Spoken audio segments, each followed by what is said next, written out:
আমার পিছনে যে মঞ্চটা সাজিয়ে রাখা হয়েছে, এই মঞ্চেই একটু পর উপস্থিত হবে সকল রাজনীতি দলের নেতারা এবং কর্মীরা। কিন্তু এখানে এই মঞ্চে আসবে মার্চ ফর গাজা, এই মার্চ ফর গাজার যে গণ জামায়াত, এই জামায়াতটাকে সফল করা।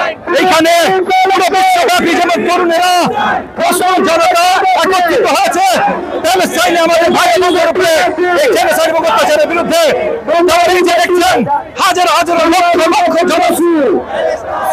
একদম তৈরি হয়েছে বাংলাদেশের প্রাইভেট বিশ্ববিদ্যালয়ের ছাত্র ছাত্রীদের মাধ্যমে। তারা বারবার করে দেখিয়েছে সকল ইস্যুতে তারা সোচ্চার। 2024 সালের জুলাই 18 তারিখে যাবৎ বাংলাদেশের গণ আন্দোলনে তারা নতুন জোয়ার করেছিল, নতুন বাংলাদেশ সৃষ্টি করেছিল।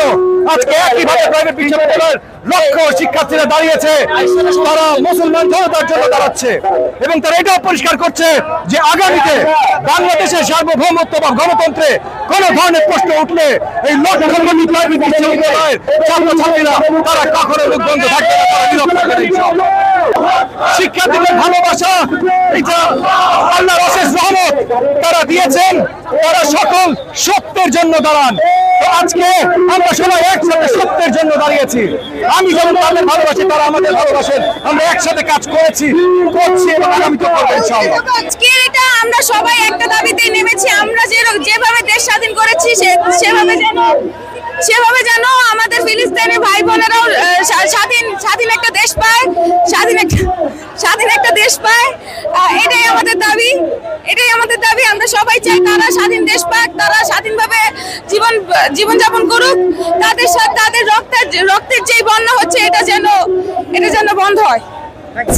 যেহেতু হচ্ছে দেখা যাচ্ছে গাজায় হামলা চালানো হচ্ছে ইসরায়েলের পক্ষ থেকে, সেই জন্য আমরা হচ্ছে ইসরায়েলের পক্ষ হয়ে যারা আছি তারা সবাই রাস্তায় এক হয়েছি, যাতে করে আমাদের এসে রাস্তায় এক হতে পারে এবং তাদের পক্ষে এসে দাঁড়াতে পারে, তাদের পাশে, আমাদের অন্য মুসলমান ভাই বোনদের পাশে। যেহেতু আল-আকসা আমাদের হচ্ছে মুসলিম ভাই বোনদের, আমাদের আল-আকসার উপর হামলা চালানো হচ্ছে, এটা আমরা সহ্য করতে পারি না। একত্রিত হয়েছে, আপনারা সবাই জানেন আমাদের নির্দোষ প্যালেস্টাইনের ভাইদের উপরে ইসরায়েলি শাসক গোষ্ঠী, ইসরায়েলের সরকার নেতানিয়াহু যেভাবে আক্রমণ করছে এবং ওখানে এমন কোনো জায়গা নেই গাজার উপত্যকা থেকে শুরু করে তাদের উপরে যে নির্দোষ ফিলিস্তিনদের উপরে হত্যাযজ্ঞগুলো চালানো হচ্ছে।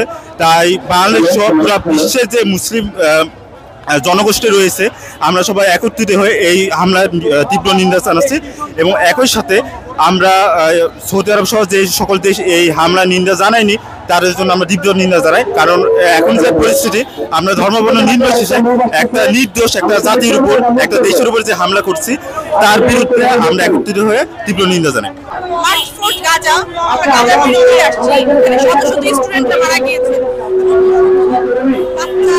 বাচ্চা, বাবা, মা, সবাই ফ্যামিলি হারিয়েছে। আমরা তাদের পক্ষ হয়ে এসেছি, তাদের জন্যই এসেছি।